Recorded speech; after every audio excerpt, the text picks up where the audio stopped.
क्या हुआ, कब हुआ, क्यों हुआ, कैसे हुआ। दिन भर आप ऐसी 100 बात सुनते हैं, लेकिन 100 बात की एक बात यह है कि सवाल उछालने से जिम्मेदारी खत्म नहीं होती। जब घड़ी इशारा करे 9 बजे रात का, वक्त 100 बात की एक बात का। किशोर अजवाणी के साथ IBN 7 पर।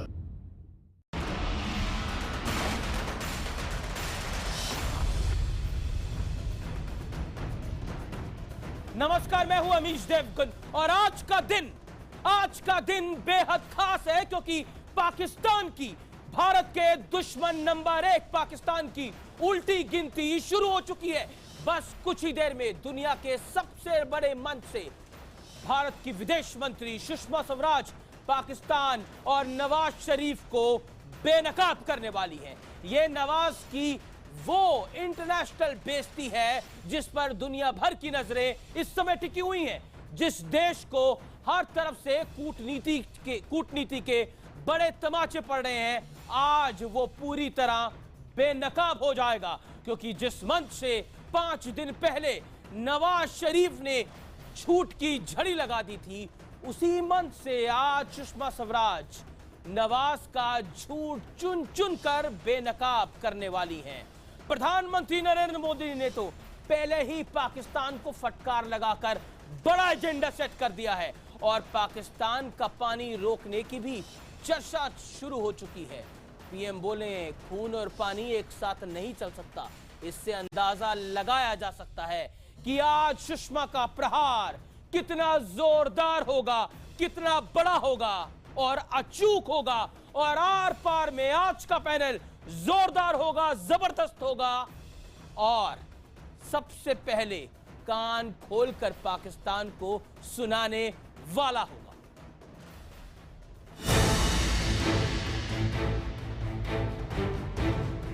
आज के हुक्मरान आतंकवादियों के आकाओं के लिखे हुए भाषण पढ़ करके कश्मीर के गीत गा रहे हैं।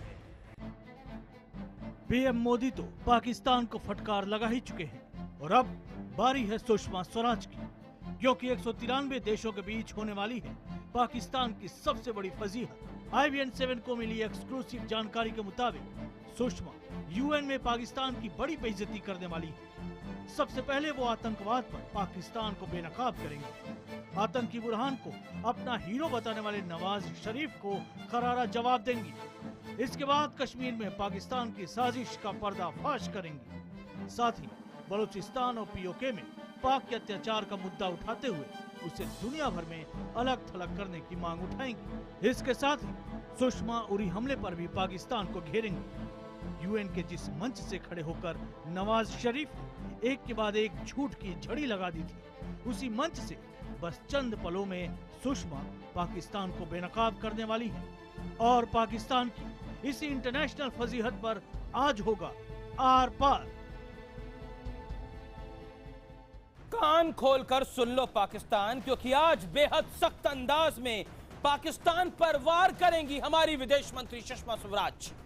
आतंक पर पाकिस्तान का होगा बड़ा पर्दाफाश, पाकिस्तान को अलग थलग करने की होगी मांग। 193 देशों के सामने पाकिस्तान की इंटरनेशनल फजीयत की जाएगी, तो ये मंच बड़ा होगा। और मेरे साथ आज का panel Sudhanshu Trivedi, ruling party के प्रवक्ता, भारतीय जनता पार्टी के GD बख्शी, रक्षा विशेषज्ञ, और मेरे साथ आज के पैनल में तारिक पीरजादा है, रक्षा विशेषज्ञ, पाकिस्तान के इस्लामाबाद से लाइव। चरण सिंह सापरा है, प्रवक्ता कांग्रेस के। और अब मैं सीधा रुख करता हूं तारिक का। मैं तारिक पीरजादा आपसे बड़ा सवाल यही पूछना चाहता हूं, आज कितनी बड़ी फजीयत को पाकिस्तान तैयार है? अब से कुछ मिनटों बाद, अब से कुछ सेकंड बाद सुषमा स्वराज नवाज शरीफ के तमाम झूठों का पर्दाफाश करेंगी। आपको क्या उम्मीद है? जवाब दीजिए। देखिए, मुझे ये उम्मीद है कि नवाज शरीफ ने जिस तरह भारत की कश्मीर के अंदर खूंरेजी, कत्लेआम और मैसेकर को जिस तरह नवाज शरीफ ने यूनाइटेड नेशंस में उठाकर भारत की अमन की आशा और भाषा दोनों का पोल खोल दिया था और कश्मीर में आजादी की तहरीक का नक्शा पूरी दुनिया को दिखा दिया था। कितना बोलेंगे कश्मीर पर? नाम लेकर देहाती औरत नवाज शरीफ, देहाती औरत नवाज शरीफ यूएन के मंच पे जाते हैं, अलग थलग पड़ जाते हैं, उनको कोई सुनता नहीं है। आपका रोना, आप रो रो के आ रहे हैं कश्मीर के ऊपर, कोई सुन नहीं रहा। आपको डिप्लोमेटिकली ग्लोबली अलग थलग कर दिया है, आपको उस हाशिए में, उस हाशिए तक पहुंचा दिया है जिस हाशिए का आपको अंदाजा नहीं था। फिर भी नहीं आप सबक सीख रहे। सबक आज सीखेगा, कान खोल के रखेगा जब सुषमा स्वराज आज बोलेंगे। वो नवाज शरीफ की तरफ से की हुई तकरीर का असर है सर। वो उरी में मारे गए आपके 20 आतंकियों का भी असर है। मैं आपकी उत्तेजना को समझ सकता हूं, मैं आपकी मजबूरी को समझ सकता हूं। आतंकवाद आपके पास कोई और फैक्ट्री नहीं है, आपके पास कोई और एक्सपोर्ट नहीं है, सिर्फ टेररिज्म एक्सपोर्ट करते हैं आप। आपके पास एक ही इंडस्ट्री है, वो है टेरर इंडस्ट्री। आजादी की तहरीक, ओके, आजादी की तहरीक, 4 लफ्ज हैं। भूल गए आप, मुझे लगता है भूल गए। जॉन कैरी की फटकार भूल गए, रशिया की फटकार भूल गए आप सब चीजें। भारत और पाकिस्तान को मिलकर बैठकर मैं सीधा रुख करता हूं जनरल बख्शी का। जनरल बख्शी, देखिए, मैं समझता हूं कि आज के दिन सुषमा जी को सारे दुनिया के सामने पाकिस्तान को आड़े हाथ लेना चाहिए as a state sponsor of terrorism. 30 साल से हम लोग सहते आ रहे हैं लगातार इनके war of 1000 cuts to bleed India to death. और जो उड़ी में इन्होंने जो लेटेस्ट हत्याकांड किया है, उसके बाद हमारा लिमिट ऑफ टॉलरेंस ब्रीच हो चुका है। सुषमा जी को यूएन जनरल असेंबली को सीधे बोलना चाहिए। आप प्लीज मत डिस्टर्ब करिए, जब आपकी बारी आएगी तब बोलिए। उड़ी वाले वाक़े पर यकीन जब आपकी बारी आएगी तो बोलिए। देखिए साहब, केवल आपको सुन ले, भाषण सुनने हम नहीं आए। Okay, Tariq Pirzada, not fair. पहले एक बोलता है, आपको जनरल जीडी बख्शी को सुनना पड़ेगा। इंटरप्ट। अभी कुछ देर में आपको सुषमा स्वराज को सुनना है, उससे पहले जीडी बख्शी को सुनिए जरा कान खोलकर। मैं कह रहा हूं कि सुषमा स्वराज, धन्यवाद, थैंक यू। देखिए, ऐसा है कि सुषमा स्वराज जी को आज सीधे सीधे दुनिया को बोलना चाहिए, यूएन को बोलना चाहिए कि वो पाकिस्तान को स्टेट स्पॉन्सर ऑफ टेररिज्म घोषित करे, उसके खिलाफ एक्शन ले, सैंक्शंस लगाए।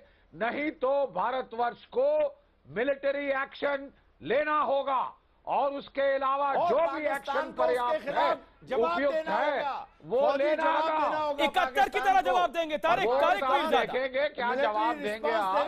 1971 के जवाब भी हमने देखे हुए हैं। जिंदगी में कश्मीर आजाद होगा।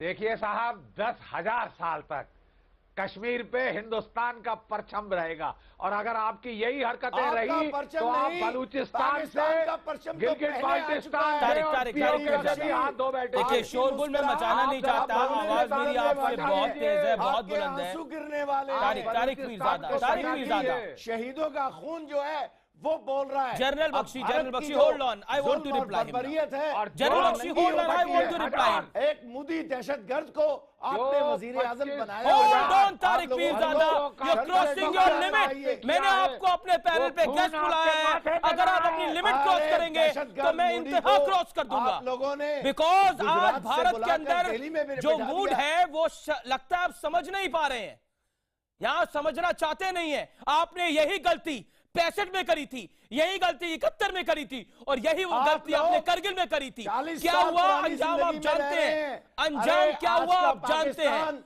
घुटनों तक गिर गए थे आप, बांग्लादेश बन गया था। आपको छोड़ेंगे नहीं, आप नहीं रोकेंगे सर। आप ये तमाम कोशिशें, तारिक पीरजादा, आप मेरे से उम्र में बड़े हैं, मैं आपको कुछ और कहना नहीं चाहता। मेरी गुजारिश यही होगी, 71 को याद कर ले, 65 को याद कर ले, करगिल को याद कर ले, और फिर अंदाजा लगाएं कौन क्या है। साल था ये सुधांशु त्रिवेदी, ये साल पाकिस्तानियों का साल है। आप हर साल पाकिस्तानियों का साल कहते हैं। आप क्रिकेट में ही देख लीजिए, पाकिस्तान एक अरे, नंबर था, अब 2 सुषमा को नंबर हो भेजने गया। की बजाय पटकनी किसने दी मोदी है? को भेजना भारत ने था। दी है। लेकिन मसला अभी तो ये है, बल्ले से दी मोदी है, को तो जब बात बम कर से रही देंगे तो है, आपको पता आप लगेगा। लोग बहुत मैं रुक बुज़दिल करता हूं लोग हैं। सुधांशु त्रिवेदी का। Sudhanshu, your reply to Tariq Pirzada. देखिए, मैं तारिक पीरजादा साहब से ये कहना चाहूंगा कि पाकिस्तान बड़ी परेशानी की बात है कि 70 साल हो गए मुगालते से निकल ही नहीं पा रहा है। हमारे प्राइम मिनिस्टर नरेंद्र मोदी जी ने कहा कि आपके कुछ लीडरान थे जो कहते थे हम 1000 साल हिंदुस्तान से लड़ेंगे। अरे साहब, ये बात कितनी मजाकिया लगती है जिस मुल्क का वजूद 100 साल का नहीं है, जो 25 साल अपने को बचा नहीं पाया, एक टुकड़े में तकसीम हो गया और 75 पूरा होने से पहले दूसरे का खतरा है, वो कहे हम 1000 साल लड़ेंगे, तो ये बात बड़ी अजीबोगरीब लगती है।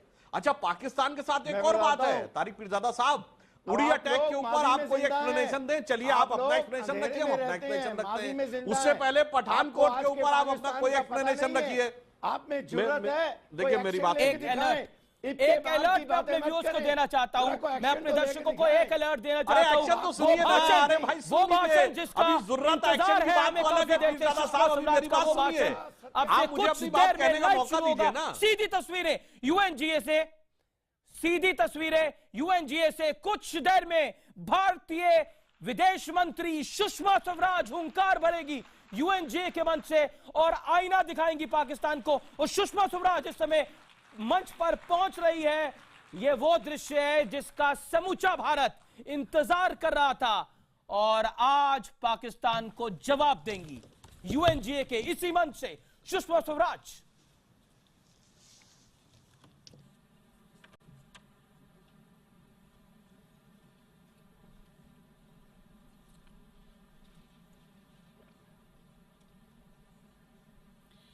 नमस्कार माननीय Good morning. महोदया। Honorable सबसे President, पहले तो मैं अपनी ओर से और अपने देश की ओर से on behalf of Shri India Peter Thomson and जी on को my own behalf, इस 71वें अधिवेशन की अध्यक्षता करने congratulate के लिए चुने Mr. जाने Peter पर बधाई Thompson देती on his और इसके election साथ as he President of the 71st Shri United बान की मून Nations जी, General Assembly. Let me जो also संयुक्त take राष्ट्र this संघ के opportunity महासचिव के तौर पर जिन्होंने thank सेवाएं की हैं Secretary General उनको Ban Ki-moon धन्यवाद देती हूं। for his services to the United Nations, अध्यक्ष जी, history's largest peace movement. एक वर्ष पहले Mr. President, मैंने इसी पवित्र मंच से a year has passed अंतर्राष्ट्रीय समुदाय के since सदस्यों I को stood here संबोधित किया था। at this hallowed तब से podium लेकर to आज address तक the members of the विश्व में international बहुत community. परिवर्तन हुआ है। Since then, कुछ अच्छा, much has changed कुछ in the बुरा world around us. और कुछ बहुत चिंता देने Some वाला। for the better, some for the ये worse, एक मंच है and जहां much हम which तमाम has been cause घटनाक्रमों of पर great चर्चा concern. करते हैं। There can be no आज better भी platform. बुरा और कुछ बहुत चिंता देने वाला। ये एक मंच है जहां हम तमाम घटनाक्रमों पर चर्चा करते हैं, आज भी करेंगे, लेकिन चर्चा करते समय ये जरूर देखेंगे कि समीक्षा उन कामों की भी हो जो हमने किए हैं और समीक्षा उन कामों की भी हो जो हम नहीं कर पाए हैं।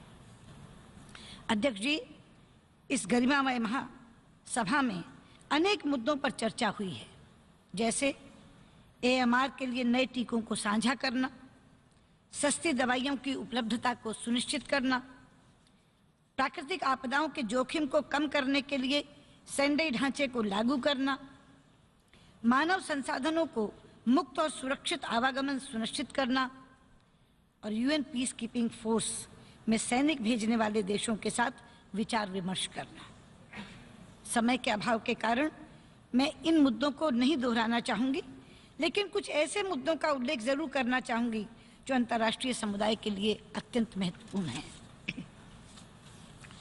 अध्यक्ष जी, आज हमारे सामने सबसे बड़ी चुनौती है विश्व के कोने कोने में फैली हुई गरीबी को मिटाना और ये सुनिश्चित करना कि हम सभी जरूरतमंद लोगों तक समृद्धि पहुंचा सकें।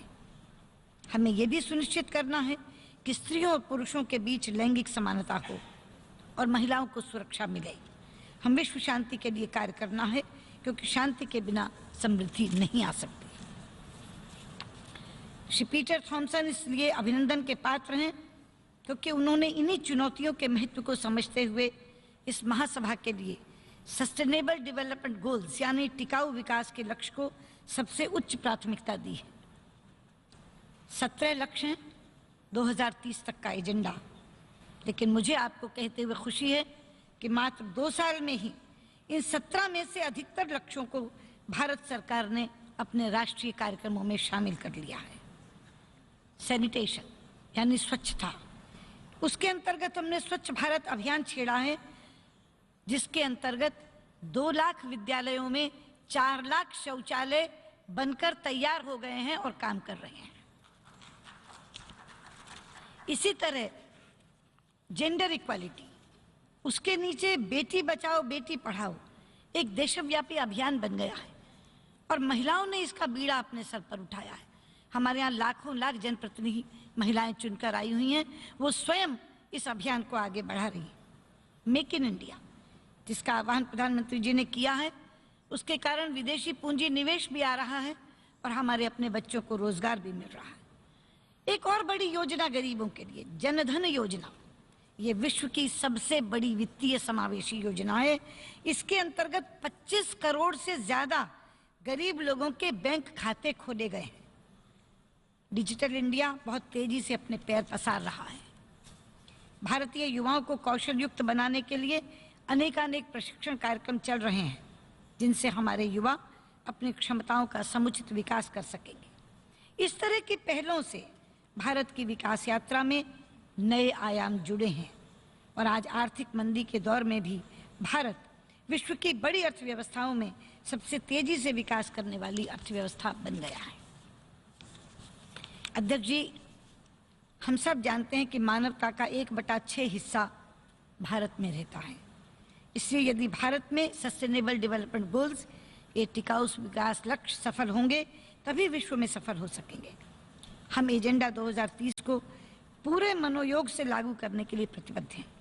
हमने तय किया है कि संसद के हर सत्र में एक दिन केवल SDGs पर हम चर्चा किया करेंगे, ताकि इनकी प्रगति पर सतत निगरानी रखी जा सके और मुझे विश्वास है कि इससे बहुत ही अच्छे परिणाम सामने आएंगे। एजेंडा 2030 को सफल बनाने के लिए वैसे तो सभी देश अपनी अपनी सामर्थ्य के अनुसार कार्य कर रहे हैं, लेकिन मैं ये कहना चाहूँगी कि उन्हें अंतर्राष्ट्रीय सहयोग भी मिलता रहेगा तो वो भी इसमें और ज़्यादा सफलता प्राप्त करेंगे। अध्यक्ष जी, मैं दूसरा विषय ले रही हूँ जलवायु परिवर्तन का। जलवायु परिवर्तन एक और ऐसा मुद्दा है जो हमारे सामने एक गंभीर चुनौती बनकर खड़ा है। प्रकृति के पास संपदा तो अपार है, लेकिन उतनी ही जितनी वो मनुष्य की ज़रूरत को पूरा कर सके, इतनी नहीं कि वो उसके लालच का पेट भर सके, क्योंकि लोभ की तो कोई सीमा नहीं होती। इसीलिए हमारे यहाँ हमारे प्रधानमंत्री जी ने एक सिद्धांत दिया है, क्लाइमेट जस्टिस, जलवायु न्याय। और हम ये मानते हैं कि अगर प्रकृति के साथ हम न्याय करें तो वो हमारे और हमारी भावी पीढ़ियों के साथ न्याय करेगी, लेकिन यदि हम उसका अंधाधुंध दोहन करेंगे तो वो क्रोधित हो जाएगी और अपना रौद्र रूप दिखाएगी। हम देख रहे हैं दुनिया में कई जगह पर प्रकृति अप्राकृतिक हो उठी है। कहीं भयंकर वर्षा, कहीं घनघोर गर्मी, कहीं झंझावात, कहीं सुनामी, कहीं बादलों का फटना। ये समय का तकाजा है कि अब हम असीमित खपत पर रोक लगाएं और अपनी जीवन शैली को पर्यावरण के अनुकूल बनाएं। योग इसका एक बड़ा माध्यम बन सकता है। योग भारत का वो प्राचीन ज्ञान है जो एक टिकाऊ जीवन शैली का प्रतीक है। पिछले 2 वर्षों से अंतर्राष्ट्रीय योग दिवस के लिए जो अपार समर्थन आप सबसे मिल रहा है, मैं आज इस मंच से आप सबके प्रति आभार व्यक्त करती हूँ। अध्यक्ष जी, पेरिस समझौते में common but differentiated responsibilities with respective capacities के सिद्धांत को स्वीकारा गया है, जिसका अर्थ है कि जिम्मेदारी तो सबकी साझी है, लेकिन देनदारी सबकी अलग अलग। इसलिए ये बेहद जरूरी है कि विकसित देश अपनी जिम्मेदारियों का निर्वहन करते हुए सभी की भलाई के लिए तकनीक भी दें और धनराशि दी, तभी ये कार्यक्रम सफल होगा। हमने अपने देश में बहुत महत्वाकांक्षी योजना बनाई है, जिसमें हमने वर्ष 2030 तक 40% ऊर्जा नॉन फॉसिल फ्यूल से बनाने का लक्ष्य रखा है। इसके लिए हमें एक निश्चित वातावरण की आवश्यकता होगी, क्योंकि बाहर से पूंजी निवेश करने वालों को वातावरण की निश्चिंतता चाहिए और हम इस प्रयास में लगे हुए हैं। इसके अलावा इंटरनेशनल सोलर अलायंस का गठन भी हमारी एक अभिनव पहल है, जिससे सौर तकनीक सभी को उपलब्ध हो सकेगी। मैं इस मंच से ये विश्वास दिलाती हूँ कि जलवायु परिवर्तन की दिशा में भारत एक अग्रणी भूमिका निभाएगा। और मुझे आपको खुशी है ये बताते हुए कि हमने निर्णय किया है कि पेरिस समझौते के लिए भारत अपना इंस्ट्रूमेंट ऑफ रेटिफिकेशन 2 अक्टूबर को जमा करा देगा। और ये स्थिति हमने सोच समझकर चुनी है क्योंकि 2 अक्टूबर गांधी जी का जन्म दिवस है, जिनका संपूर्ण जीवन प्रकृति के संरक्षण को ही समर्पित रहा। अध्यक्ष जी, अब मैं एक ऐसे विषय पर बोलने जा रही हूं जिस पर इस सभा में बैठा हर व्यक्ति चिंतित है, और चिंतित नहीं सोचने पर मजबूर है। इसी महीने इस शहर में हुए 9/11 आतंकी हमले की 15वीं वर्षगांठ थी। पिछले 15 दिनों में इसी शहर में एक और आतंकी हमले में मासूमों को मारने की कोशिश की गई थी। हम इस शहर के दर्द को समझते हैं। हम पर भी उरी में इन्हीं आतंकी ताकतों ने हमला किया था। विश्व इस अभिशाप से बहुत समय से जूझ रहा है, लेकिन आतंकवाद का शिकार हुए मासूमों के खून और आंसुओं के बावजूद इस वर्ष Kabul, Dhaka, Istanbul, Mogadishu, Brussels, Bangkok, Paris, Pathankot और उरी में हुए आतंकवादी हमले और सीरिया और इराक में रोजमर्रा की बर्बर त्रासदियां हमें ये याद दिलाती हैं कि हम इसे रोकने में सफल नहीं हो रहे।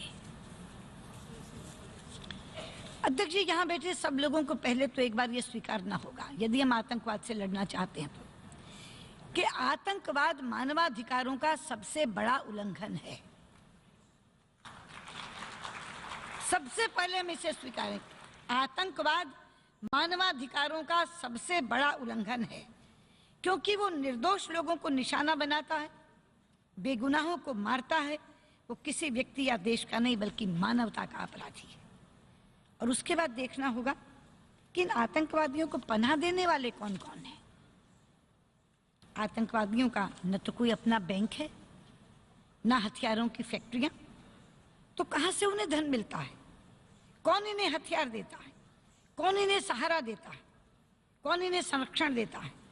ऐसे ही सवाल इसी मंच से अफगानिस्तान ने भी कुछ दिन पहले उठाए थे। अध्यक्ष जी, इतिहास गवाह है कि जिस किसी ने भी हिंसक विचारधारा के बीज बोए हैं, उसका कड़वा फल उसे खाने को मिला है। ये छोटे छोटे आतंकवादी समूह जो छिटपुट काम कर रहे थे, आज इन समूहों ने मिलकर एक राक्षस का रूप धारण कर लिया है, जिसके अनगिनत हाथ हैं, अनगिनत पांव हैं, अनगिनत दिमाग हैं और साथ में है अति आधुनिक तकनीक। इसलिए अब अपना या पराया, मेरा या दूसरे का आतंकवादी कहकर हम इस जंग को नहीं जीत पाएंगे। पता नहीं ये दैत्य किस समय किस तरफ का रुख कर लेगा। इसलिए यदि हम आतंकवाद को जड़ से उखाड़ना चाहते हैं तो एक ही तरीका है, हम अपने मतभेद भुलाकर आतंकवाद के खिलाफ एकजुट हों, उसका मुकाबला दृढ़ संकल्प से करें और अपने प्रयासों में तेजी लाएं। हमें पुराने समीकरण तोड़ने होंगे, अपनी पसंदगियां नापसंदगियां एक तरफ रखनी होंगी, मोह त्यागने होंगे, एहसानों को भूलना होगा और एक दृढ़ निश्चय के साथ इकट्ठे होकर इस आतंकवाद का सामना करने की रणनीति बनानी होगी। ये मुश्किल काम नहीं है अध्यक्ष महोदय, केवल इच्छा शक्ति की कमी है। ये काम हो सकता है और ये काम हमें करना है। नहीं करेंगे तो हमारी आने वाली संततियां हमें माफ नहीं करेंगी।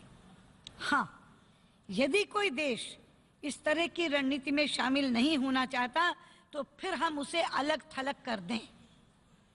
अगर कोई देश इस तरह की रणनीति में शामिल नहीं होना चाहता तो मेरी मांग है कि हम उसे अलग थलग कर दें, क्योंकि दुनिया में ऐसे देश हैं जो बोते भी हैं तो आतंकवाद, उगाते भी हैं तो आतंकवाद, बेचते भी हैं तो आतंकवाद और निर्यात भी करते हैं तो आतंकवाद। आतंकवादियों को पालना कुछ देशों का शौक बन गया है। ऐसे शौकीन देशों की पहचान करके उनकी जवाबदेही सुनिश्चित की जानी चाहिए और ऐसे देशों को भी चिन्हित करना चाहिए जहां संयुक्त राष्ट्र द्वारा प्रतिबंधित आतंकवादी सरेआम जलसे कर रहे हैं, प्रदर्शन निकालते हैं, जहर उगलते हैं और उनके ऊपर कोई कार्रवाई नहीं होती। इसके लिए उन आतंकवादियों के साथ वे देश भी दोषी हैं जो उन्हें ऐसा करने देते हैं। ऐसे देशों की विश्व समुदाय में कोई जगह नहीं होनी चाहिए। अध्यक्ष जी, 21 तारीख को इसी मंच से पाकिस्तान के प्रधानमंत्री ने भारत के संबंध में 2 बातें कही जिनका जवाब देना चाहूंगी। एक तो उन्होंने कहा कि मेरे देश में मानवाधिकार का उल्लंघन हो रहा है। मैं कहना चाहूंगी कि जिनके अपने घर शीशे के हों उन्हें दूसरों पर पत्थर नहीं फेंकने चाहिए। जरा एक बार बगल में झांक कर देख लें क्या हो रहा है बलूचिस्तान में, और वो खुद क्या कर रहे हैं वहां। मैं कह सकती हूं यहां के आज जो बलूचिस्तान में हो रहा है वो यातनाओं की पराकाष्ठा है। और दूसरी बात उन्होंने कही कि भारत जो शर्तें बातचीत के लिए लगा रहा है वो हमें मंजूर नहीं है। मुझे समझ नहीं रही कौन सी शर्त, किस शर्त की बात की जा रही है। हमारे शपथ ग्रहण समारोह से पहले जब हमने पाकिस्तान के प्रधानमंत्री को समारोह में आने का न्योता दिया था, आमंत्रण दिया था, तो क्या कोई शर्त रखी थी? मैं स्वयं इस्लामाबाद गई थी और कॉम्प्रिहेंसिव बायलैटरल डायलॉग हमने शुरू किया था इकट्ठे बैठकर। क्या कोई शर्त रखी थी? प्रधानमंत्री मोदी काबुल से दिल्ली आते हुए लाहौर उतर गए थे, कोई शर्त लगा कर गए थे क्या? ये कौन सी शर्तों की बात हो रही है?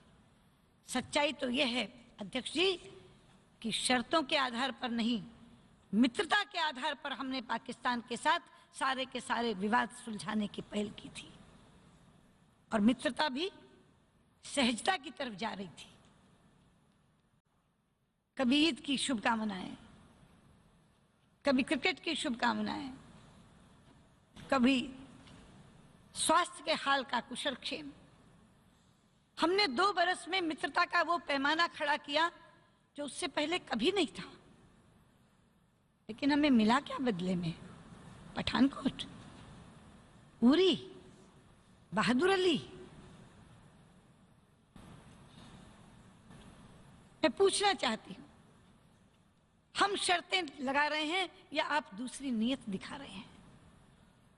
बहादुर अली तो जिंदा सबूत है हमारे पास, जिंदा, कि सीमा पार से आतंकवादी आया है, लिखित में सबूत है हमारे पास उसका। कि मैं एक चीज यहां बता दूं, अगर पाकिस्तान ये समझता है कि इस तरह की हरकतें करके या इस तरह के भड़काऊ बयान देकर वो भारत का कोई हिस्सा हमसे छीन सकता है, तो मैं पूरी दृढ़ता और स्पष्टता के साथ यहाँ ये कह देना चाहती हूँ कि आपका ये मंसूबा कभी कामयाब नहीं होगा। कश्मीर भारत का अभिन्न हिस्सा है, जम्मू कश्मीर भारत का अभिन्न हिस्सा है और अभिन्न हिस्सा रहेगा। इसलिए ये ख्वाब देखना छोड़ दें। अध्यक्ष जी, मैंने प्रारंभ में कहा था कि हमने जो काम किए हैं वो तो हम गिनाएंगे ही, जो नहीं किए वो भी गिनाने चाहिए। मैं ऐसे 2 काम गिनाना चाहती हूँ। पहला है CCIT यानी comprehensive convention on international terrorism. सन 1996 से भारत द्वारा ने प्रस्ताव दिया है, 20 साल गुजर गए।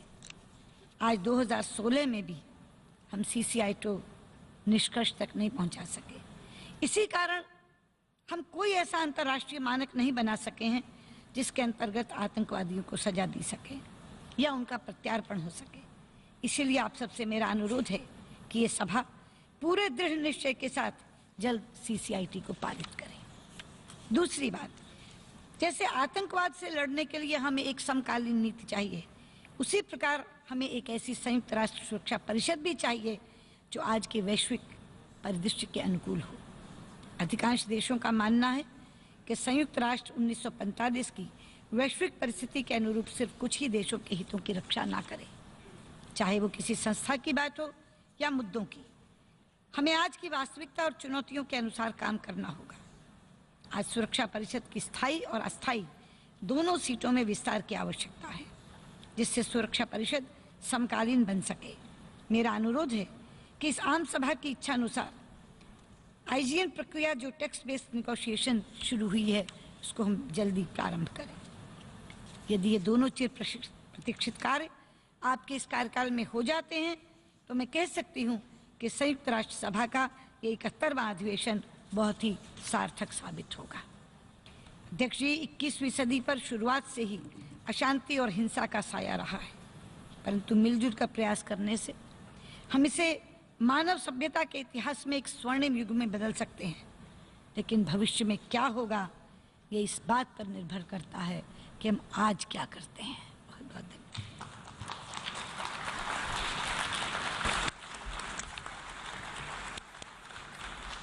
I thank the Minister for External Affairs of India for her statement. और सुषमा स्वराज ने अपना बड़ा भाषण दे दिया है, जिस भाषण का पूरे मुल्क को इंतजार था, पूरे हिंदुस्तान को इंतजार था। उस भाषण की बड़ी बातें क्या है? पाकिस्तान पर अब तक का सबसे सीधा, सबसे डायरेक्ट हमला करा है यूएनजीए में सुषमा स्वराज से। यूएन के मंच से पाक पर अब तक का सबसे बड़ा वार किया है। आतंक के खिलाफ सब एकजुट हो, यह सीधी बात कही है। कुछ देश आतंक के पनाहगार हैं, कुछ देश आतंक के शौकीन हैं, और साथ ही साथ बलूचिस्तान का मुद्दा, जो बात प्रधानमंत्री नरेंद्र मोदी ने लाल किले के प्राचीर से कही थी, वो यूनाइटेड नेशंस में सुषमा स्वराज ने उनके मन से कही कि बलूचिस्तान में यातनाओं की प्रकाष्ठा है, और एक डायरेक्ट मैसेज दिया है कि कश्मीर को हमसे कोई छीन नहीं सकता। कश्मीर हमारा है, हमारा रहेगा, भारत का बड़ा हिस्सा है। मैं सबसे पहले इसका रिएक्शन लूंगा जनरल जीडी बख्शी से, और मैं फिर जाऊंगा पाकिस्तान के विशेषज्ञ के पास।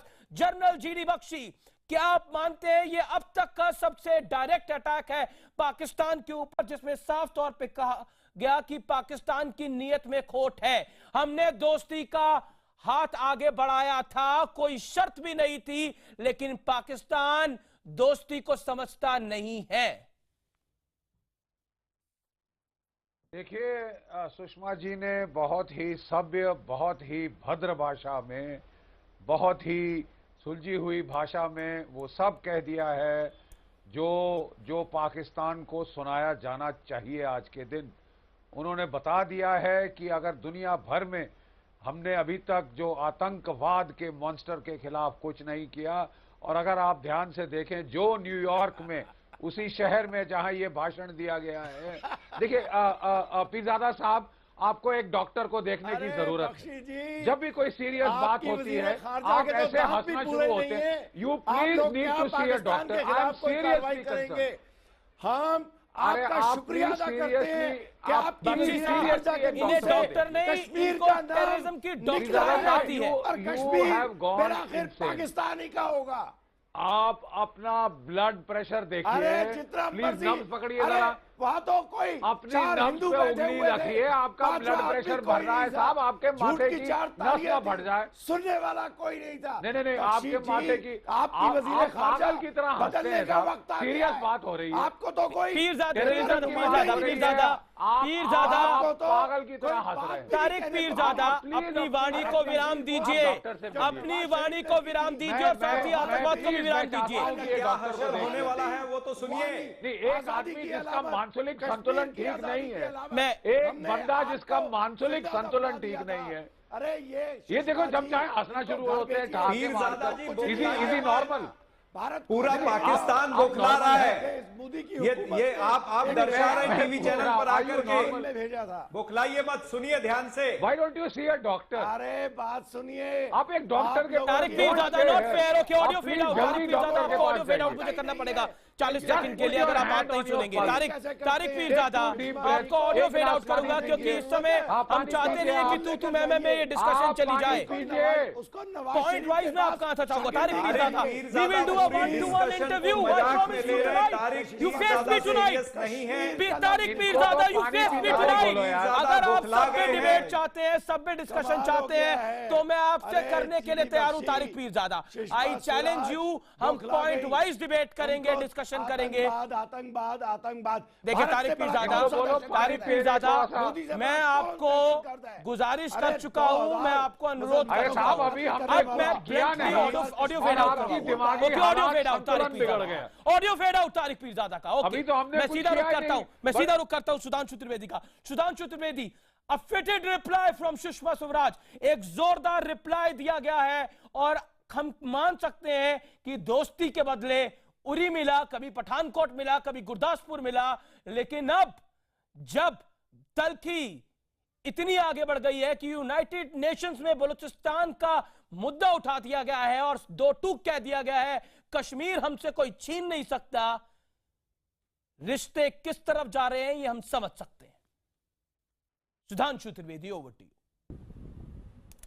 देखिए, सुषमा जी ने जो बोला है, उन्होंने भारत की एक वास्तविक तस्वीर रखी दुनिया के सामने। उनके इस भाषण का पहला जो हाफ है वो क्या बता रहा है? उसने क्लाइमेट चेंज की भी बात की है, यूएन के सस्टेनेबल डेवलपमेंट गोल की बात की है, इंडिया की फास्टेस्ट ग्रोइंग इकोनॉमी की बात की है। यह दर्शाता है कि इंडिया अब एक वर्ल्ड लीडर है, वर्ल्ड डोमिनेटिंग पावर है और ग्लोबल इश्यूज को अपने साथ लेकर चल सकता है। दूसरे हिस्से में उन्होंने पाकिस्तान को भी जवाब दिया है। देखिए, उन्होंने जो कुछ बोला है, मैं तारिक पीरजादा साहब बैठे हुए थे, उनके लिए एक बात कहूंगा कि भाई वो कहते हैं कि पाकिस्तान तो टेररिज्म से पीड़ित है, मगर जो बातें सुषमा जी ने गिनाई, चलिए आप उड़ी का, पठानकोट का, मुंबई का एक्सप्लेनेशन देंगे कश्मीर की वजह से है। ये ढाका में अटैक हुआ, उसमें कौन सा कश्मीर था? मैं पूछ रहा हूं, काबुल में अटैक हुआ, उसमें कौन सा कश्मीर था? सिडनी में आपका इन्वॉल्वमेंट निकलता, उसमें कौन सा कश्मीर था? अगर ओसामा बिन लादेन आपके यहां पाया जाता तो उसमें कौन सा कश्मीर था? इसलिए मैं ये कहूंगा कि आपने तो अपने लिए इतनी लैंडमाइंस बिछा रखी हैं कि आपको खुद ही डर है कि कौन सा पैर पड़ेगा और उड़ जाएगा। तो मैं एक वाक्य कहना चाहूंगा अमीश देवगन जी इनके लिए। अरे तारिक पीरजादा साहब सुन तो लीजिए भाई, पीरजादा सुन तो लीजिए। देखिए, पाकिस्तान की आज हालत टेररिज्म को लेकर वो है कि कागज का है लिबास, चिरागों का शहर है। कागज का है लिबास, चिरागों का शहर है। चलना संभल संभल के, क्योंकि तुम नशे में हो, पता नहीं कहां अपनी आंख से चल जाओ। पूरी दुनिया में आपने आतंकवाद का जो शौक पाला है, जिसे कहा है सुषमा जी ने कि आतंकवाद का शौक पाला है। और ये शौक क्या होता है भाई? अटल जी ने भी एक लाइन कही थी, चिंगारी का शौक बुरा होता है, अगले के घर में आग लगाने का सपना अपने घर में ही सदा खड़ा होता है। आपको जिसको सलाम लिए सारे व्यवस्था बना रखे हैं और अब दुनिया में पाकिस्तान को अलग थलग करने का एलानिया तौर पर हमारी सरकार ने जो घोषणा की है, जी के वक्तव्य से स्पष्ट दिखाई पड़ रहा है। तारिक पीरजादा, अगर आप डिस्कशन करना चाहते हैं तो आप बोलिए, अगर आप डिस्कशन नहीं करना चाहते तो फिर मैं आपको थैंक यू करता हूं। मैं आपसे बड़ा सीधा सवाल पूछना चाहता हूं तारिक पीरजादा, बहुत सुषमा स्वराज ने जो भाषण दिया, उस भाषण की शुरुआत करी कि हिंदुस्तान, हमारा मुल्क कैसे तरक्की कर रहा है, हमारे मुल्क ने किस तरह से विश्व में नए नए आयाम स्थापित करे। सुनिए भाषण, अब मेरी बात को सुनिए तारिक पीरजादा, मैं गुजारिश आपसे करता हूं कि आप अब सुनिए और फिर आप अपना जवाब दीजिएगा। मैं आपको पूरा मौका दूंगा, लेकिन बीच में आप नहीं बोलेंगे, आपको वादा करना होगा। हालांकि वादा पाकिस्तानी पूरा नहीं करते, मुझे पता है। मैं सीधा रुख करता हूं, मैं आपसे सीधा एक सवाल करता हूं, क्या आपको लगता है जिस बहादुर अली की बात हुई वो एक बड़ा जिंदा सबूत है? और दूसरी बड़ी बात, बलूचिस्तान में जो कुछ आप कर रहे हैं उसको आज वर्ल्ड के सामने एक्सपोज कर दिया हिंदुस्तान ने, भारत ने। और तीसरी बड़ी बात, कश्मीर को छीनने का जो सपना आपने संजोया हुआ है, वो सपना और 20,000 साल तक पाले रखिए, तब तक पाकिस्तान, कश्मीर तो रहेगा लेकिन पाकिस्तान नहीं रहेगा। ये वादा है हमारा आपसे। जवाब। अरे भारत के टुकड़े होने वाले हैं, कश्मीर हम लेने वाले हैं। आपके रोने का वक्त, आंसुओं का वक्त शुरू हो चुका है। अब आप दुनिया में कहीं जाइए, आपकी कोई बात नहीं सुनने वाला। एक बात करिए, एक बात बताइए तारिक पीरजादा, एक बात बताइए। General ji Bakshi, hold on. Tariq Pirzada, हमने दोस्ती का हाथ आगे बढ़ाया, आपने क्या दिया? हमने दोस्ती का हाथ आगे बढ़ाया, आपने क्या दिया? उरी दिया, गुरदासपुर दिया, पठानकोट दिया। भारत एक दहशतगर्द रियासत है। कौन सी दुनिया में जी रहे हैं आप? दहशतगर्द वजीर आज़म है। नहीं Amish general Bakshi, please doctor के पास जाने के लिए बोलिए। मुझे बहुत सीरियस डाउट है। अरे जीडी बख्शी, सेहत के बारे में मुझे फिक्र हो रहा है। सूरज को डॉक्टर के पास इनका ब्लड प्रेशर बढ़ गया है, इनका ब्लड प्रेशर बढ़ गया है।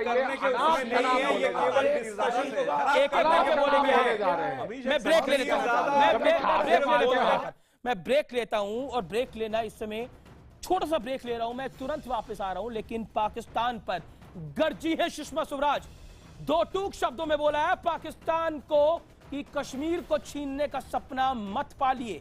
बलूचिस्तान में यात्राओं की प्रकाष्ठा है और साथ ही साथ एक मुल्क ऐसा है जो फैक्ट्री चलाता है आतंकवाद की, डायरेक्ट अटैक है, और कुछ देश आतंक के पनाहगार हैं और पाकिस्तान आतंक का शौकीन है, और इसी शौकीन की वजह से पाकिस्तान मर रहा है, पाकिस्तान फंस रहा है और पाकिस्तान बिलख भी रहा है। अगर पेशावर याद करेंगे तारिक पीरजादा। मैं छोटा सा अंतराल लेता हूं, ब्रेक लेता हूं, लेकिन सबसे बड़ा पैनल, सबसे बड़ी डिस्कशन IBN 7 पे इस समय जारी है, क्योंकि महाकवरेज सुषमा स्वराज के भाषण की नॉन स्टॉप होगी।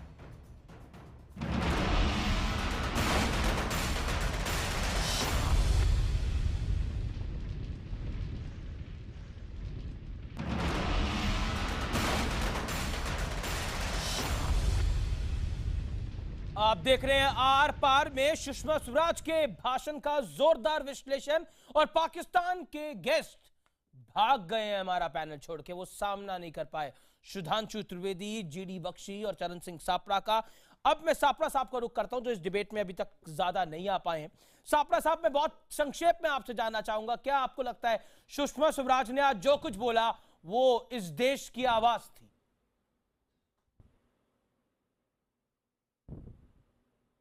पहले तो आपका शुक्रिया कि 45 मिनट के बाद में आपने मुझे बोलने का मौका दिया।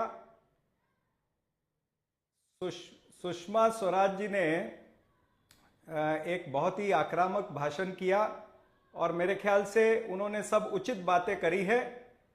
उनके भाषण का कंटेंट वही था जो परसों प्रधानमंत्री केरला से बोले, वही आज वो यूनाइटेड नेशन से बोली है। ठीक है, ऐसा रुख देश का होना चाहिए और देश के मंत्री को UN में बोलना चाहिए, लेकिन जिस हिसाब से पीरजादा अभी आपके चैनल पर बोल रहे थे और वो हम सब पे हंस रहे थे, कहीं ना कहीं ये लग रहा था कि पीरजादा साहब को ये लग रहा है कि हिंदुस्तानी केवल बातें करते हैं।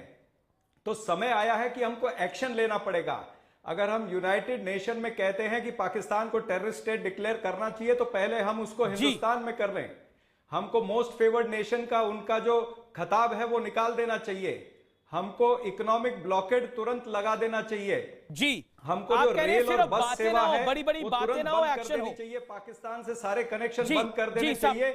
जो हिंदुस्तान का राजदूत वहां बैठे हैं, हिंदुस्तान का राजदूत वहां बैठे, उनको बुला लेना चाहिए और पाकिस्तान के राजदूत को वापस भेज देना चाहिए। सुधांशु त्रिवेदी, 30 सेकंड का रिप्लाई जाना बहुत जरूरी है कि इंडिया केवल बोलता नहीं, भारत केवल बोलता नहीं है, भारत एक्शन भी करता है। ये समय आया है जी। जवाब अब ले लेते हैं, अब जवाब ले लेते हैं। हम पे हंसते रहेंगे जी, अब जवाब ले लेते हैं। बातें नहीं, अब काम होना चाहिए, अब एक्शन होना चाहिए। सुधांशु त्रिवेदी, 30 सेकंड का समय आपके पास। देखिए, हमारी सरकार ने अभी तक काम ही करके दिखाया है और इस घटना के बाद सरकार सजग है, संवेदनशील है और उचित मौके पे प्रभावी कार्रवाई करेगी, इसका आप इत्मीनान रखिए। आपने देखा कि संयुक्त राष्ट्र में हमने किस ढंग से बोला है, सार्क की समिट हुई थी तब हमने किस ढंग से उनको आइसोलेट किया था, तो आज पाकिस्तान को हम डिप्लोमेटिकली जिस ढंग से अलग थलग करने में सफल हुए हैं, स्ट्रेटेजिकली भी हम उसको माकूल जवाब देंगे। और फिर प्रधानमंत्री चले गए वहां पर पाकिस्तान। सापड़ा साहब, अब पुरानी बात हो गई। सापड़ा साहब, प्रधानमंत्री वहां चले गए, दोस्ती का हाथ आगे बढ़ाया, उसकी बात सुषमा स्वराज ने कहा नहीं था। सपरा साहब, उफा में लिखवाया था जी। वो पहला मौका जब पाकिस्तान के प्रधानमंत्री ने इस मुद्दे के ऊपर देश में एक राय रखे। जनरल बख्शी, मैं आपके पास वापस नहीं आ पाऊंगा अब, क्योंकि मुझे यहां पर एक ब्रेक लेना है, क्योंकि ब्रेक के बाद भी महाकवरेज हमारी सुषमा स्वराज के भाषण पे लगातार जारी है। लेकिन इस भाषण की दो बड़ी बातें जो इस समय ध्यान में रखने वाली है वो है कि कश्मीर हमारा है और हमारा रहेगा, और दूसरा, अलग थलग करो पाकिस्तान को। मिशन अलग थलग पे काम कर रही है ये सरकार, और क्या वाकई वो मिशन कामयाब हो पाएगा, ये एक बड़ा सवाल है इस समय मौजूदा स्थिति के अंदर।